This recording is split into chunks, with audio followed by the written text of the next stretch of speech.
The coming year, 2025, prices, inventory, population growth. This is going to actually be a good news video today. We're going to talk about what the new administration is potentially bringing to the table as well. What does it mean if you're a buyer and a seller?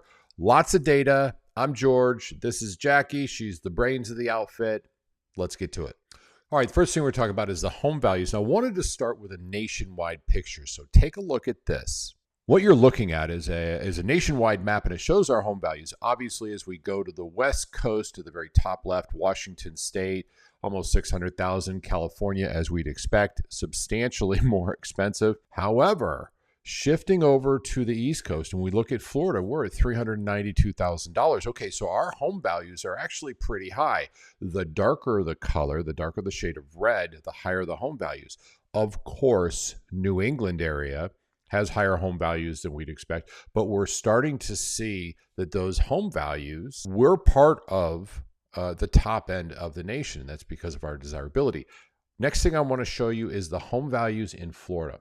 All right, so what you're looking at now is this is the home values. This is across Florida in our regions, our metropolitan areas that we have. And obviously, the further south we go, if we're down to the tip, we've got Marco Island, Key West, Miami.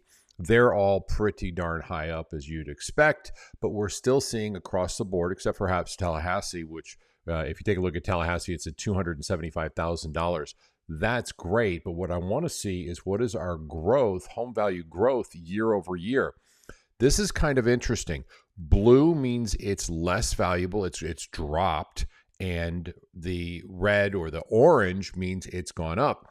As a great example, we'll go right down to Miami. We see that Miami has got a 3.4 year-over-year growth, but Marco Island is minus 2.2. The entire Central Florida East Coast has dropped a little bit, as has the West Coast entirely. So interesting. The next thing I want to take a look at, by the way, shout out, I got to do this. Reventure.app. This is a phenomenal tool. I use it because it gives me nationwide information. If you're watching and thinking of buying and selling, I would strongly encourage you grab this. Data is your best friend. Now, I have very local data in the Orlando area. Well, basically everywhere from Tampa across, even down to Marco Island. We sell up and down Florida. So we have very specific data for that. But you as a consumer, either buying or selling, you're going to need this. No money. I don't get a penny from them. I don't want any money from them. What I'm most interested in is I want the best information. So let's take a look at home value year over year. Now, this is a 5-year stretch that we're looking at, and you're going to start to see something amazing. I'm going to start in Orlando just because I love, it's where I live. It's a great area. 57% increase year over year. Folks, we've done very well as homeowners. However, what's that look like in the next couple of years?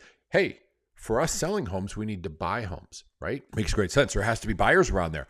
I've got some good news for both buyers and sellers. I think that Florida is still massively in demand, and I'll be able to showcase that for you in just a couple of seconds. What you're looking at now, what we're going to focus on is population growth, and currently we're looking at state by state. Now, this is over the last 5 years.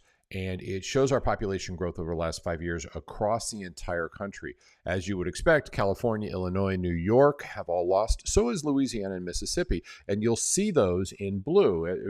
As we're indicating, the blue means they have gone down. Their population has declined. As far as going up, we've got Montana, Idaho, and Utah as our biggest growers. However, this is a 5-year cycle. And remember, when we had COVID, we had a ton of people.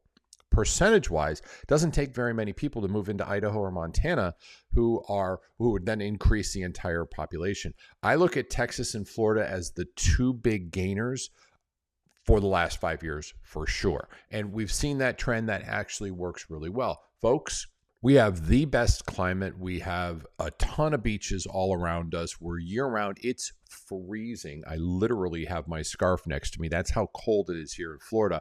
I don't even want to think about what's going on up north. This is the time where everybody's like, oh my God, I want to move to Florida.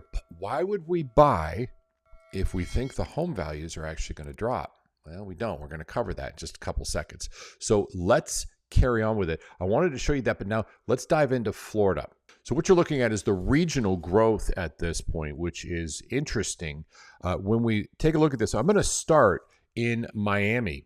Fort Lauderdale area, Pompano Beach, they are down. Their population is actually declining. And you'll notice that as the colors get lighter, there's decline. As the colors get darker, there's increase. Let's start in the southwest portion. Key West, 7.5% growth. Marco at 6.8%. We'll jump up Sarasota at 10%. Orlando, our area, 9.5%. The Cape Coral and Palm Bay area, Daytona Beach area, 9.3%. Jacksonville's up to 11%. So we're seeing population growth in Florida, and specifically not Southeast Florida, but across the more affordable. If you remember correctly, Southeast Florida, we're talking down here, we're looking at expensive areas. However, Marco is the exception because that was the most expensive area we've got.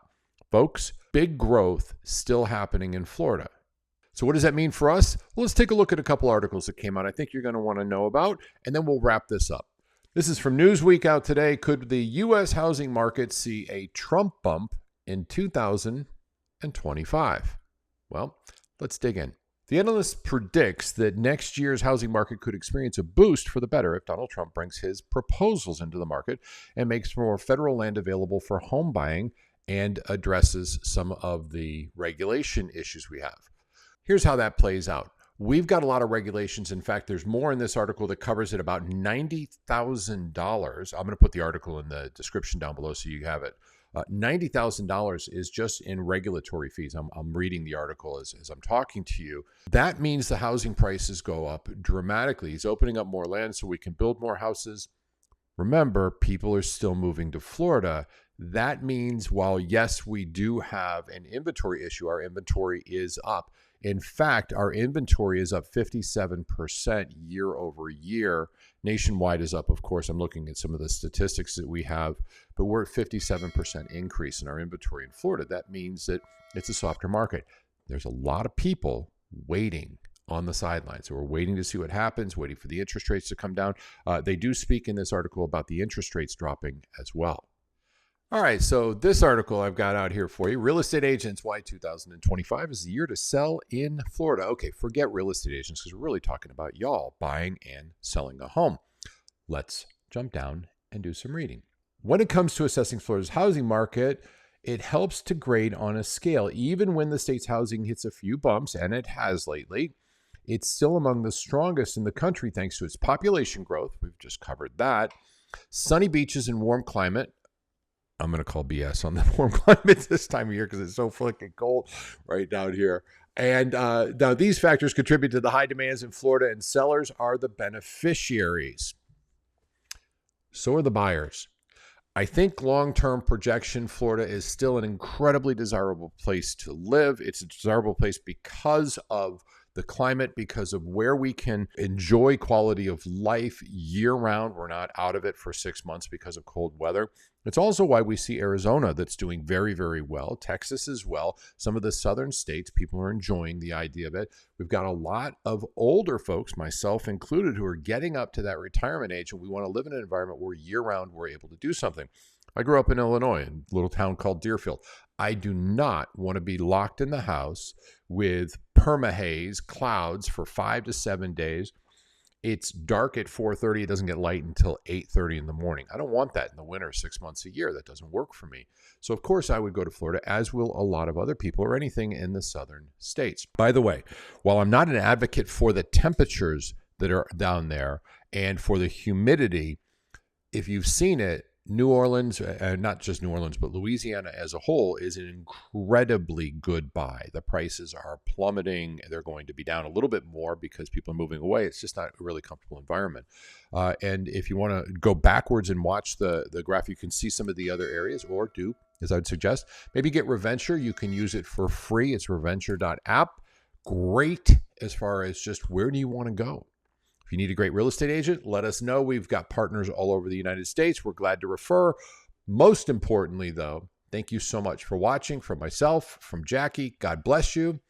Happy holidays. Much more to come. Hit the subscribe button. Bye now.